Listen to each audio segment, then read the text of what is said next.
જ્યારે તમે યુવાન હો ત્યારે શક્તિમાં ઓગળીને શક્તિ બનવાનું શીખો.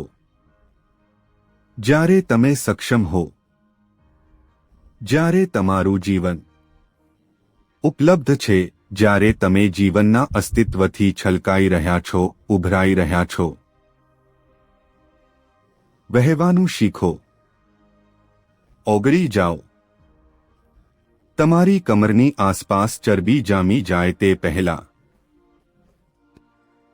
ઓગળી જવાનું શીખો. શક્તિમાં તમારી કમરની આસપાસ ચરબી જામી જાય તે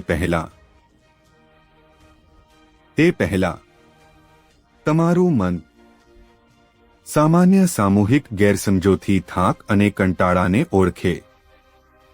કૈલાસની 25 દિવાળી ઉજવણીઓથી તમારા આત્માને પ્રકાશિત કરો. આ ચેનલને સબસ્ક્રાઇબ કરો.